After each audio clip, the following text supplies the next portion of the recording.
So before we get started, I've learned that when it comes to your personal finances, here's a little secret that I want to let you in on. If you want to get ahead financially, you are going to have a financial plan. There's plenty of people out there that make hundreds and maybe thousands of dollars in a year.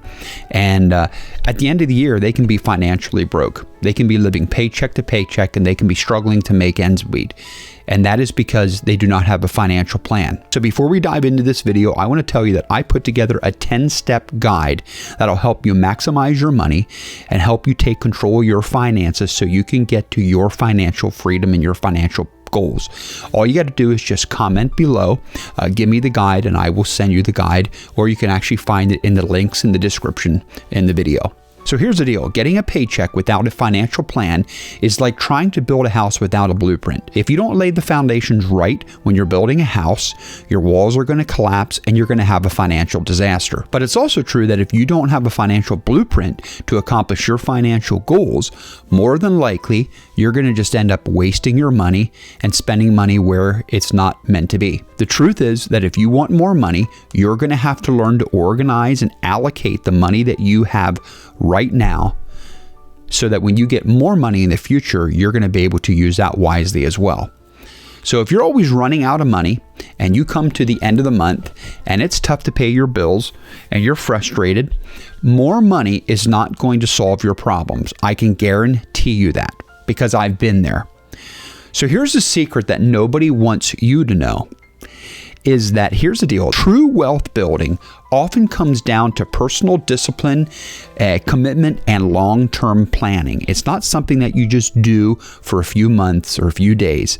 It is a commitment. In fact, it's not something that you have been taught in school. You're not going to really learn that in high school. And the bottom line is banks and society don't actually want you to know this, how to manage your money, because they want to make money off of you.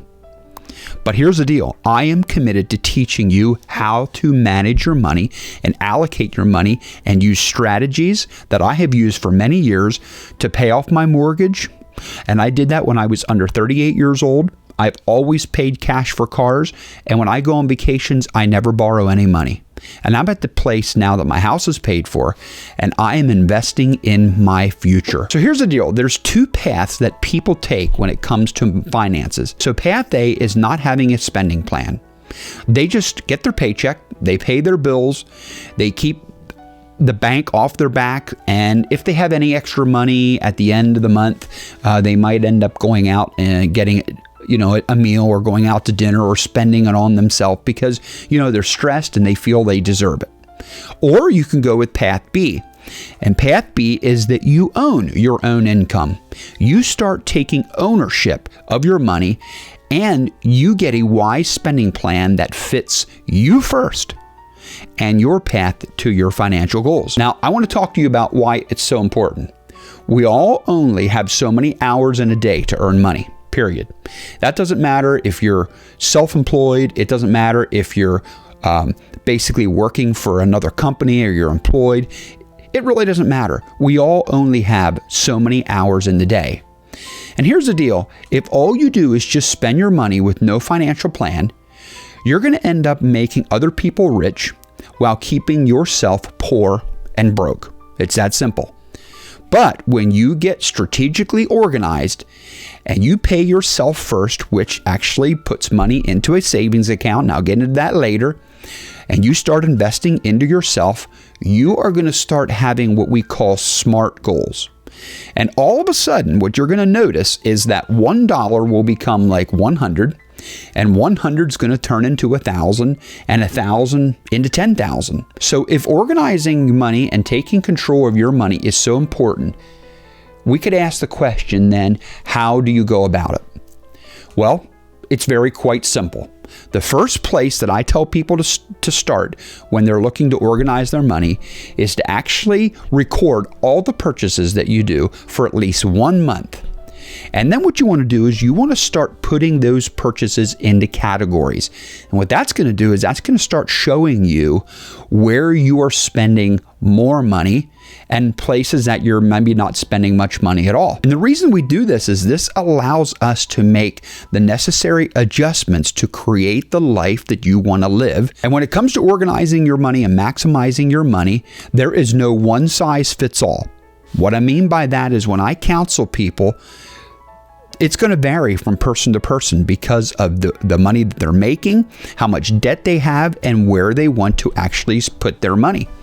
It's going to depend on your income, your debt, your savings, and the path that you're really on. And it's all different for everybody. Now, here's the deal. This is a little personal story. I remember years ago, before I kind of totally organized my money, my property taxes came due. And it was in the tune of maybe $3,000 or $4,000. And I thought I was actually putting that money back into a bank account. But what I didn't realize is that I didn't organize my money properly, and inadvertently, I actually spend it on other stuff. And I tell you what, I had a light bulb moment. I knew that I had to start organizing my money and earmarking my money if I wanted to get ahead in life and I wanted to have financial freedom. Here's a pro tip. One of the things that I did was I went to my bank and I actually opened up 2 savings accounts and 2 checking accounts.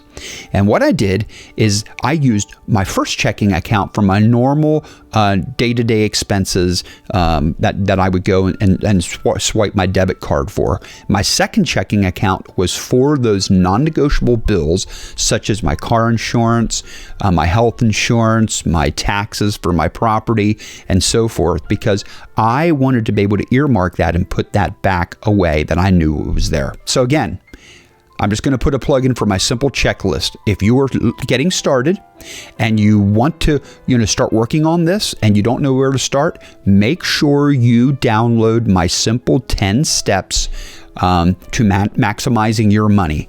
And just comment below, give me the guide. So the bottom line is we have to stop believing the myth that having a lot more money is going to bring you financial prosperity. Instead, I want you to focus on the money that you have at the moment. Because if you can't manage the money that you have now, you're not going to be able to manage more in the future. Remember, money is a tool to be used and leveraged to work for you. What I like to do is I like to organize my finances in such a way that you have leftover money at the end of the month. What we as financial counselors call this is actually living on less than you make. So basically what you want to do is at the end of the month, you want to have a surplus. Money that is left over that you can put away and save for your financial goals or dreams, or to buy a house or pay cash for a car or whatever. I'm telling you, living on less than you make is one of the most important things that you can learn to do. So let's just use an example. If you make or you bring home $5,000 or $6,000 a month, take-home pay, what you want to do is you want to be able to live on, let's say, $4,000 a month take-home pay. What that's going to do is that's going to build your lifestyle around $4,000, and the rest of the $1,000 you are going to be putting away for your needs in the future. For me personally, back in the day when I was a only income provider in my family, my wife was a stay-at-home mother, I tried to make sure that I saved at least $1,000 a month. Because for my financial goals, I wanted $12,000 a year to be put away in savings. It was just a goal that I had.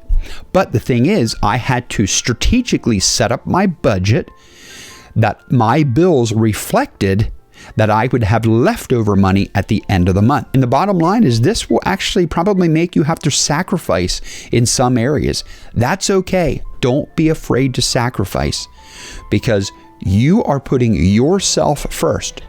And in time, you might be able to afford other things that you can't maybe afford right now. Some areas that you can try to cut out your expenses would be on your insurances.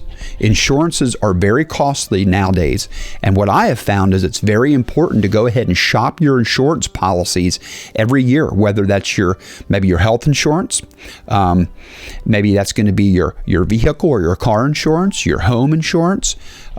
Try to get quotes like every other year, or at least every year, to be able to see if you can get a better deal, because those things tend to creep up on you and can take a lot of your finances. Another thing that my wife and I have done for many years to get ahead financially was to create a simple system to pay bills.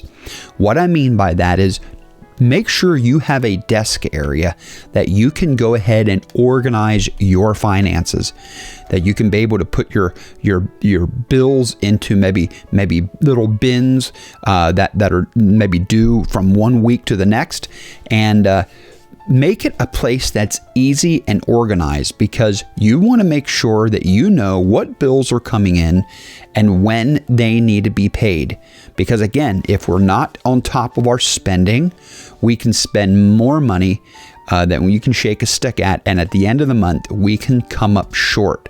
So get yourself a little desk area. Make yourself a little office somewhere, maybe down in your basement or in the corner of your bedroom. Make it cozy and make sure you organize. Get a filing cabinet and organize your finances, because when you start getting on top of your finances, it's going to start opening your eyes to where you're spending the money, and you can make the necessary adjustments to accomplish your goals. So I want to thank you for watching this video. I know I touched on a few things, but make sure you subscribe to the channel, turn on notifications so you don't miss a single video, and we're going to help you take control of your finances so you can go and accomplish your financial freedom.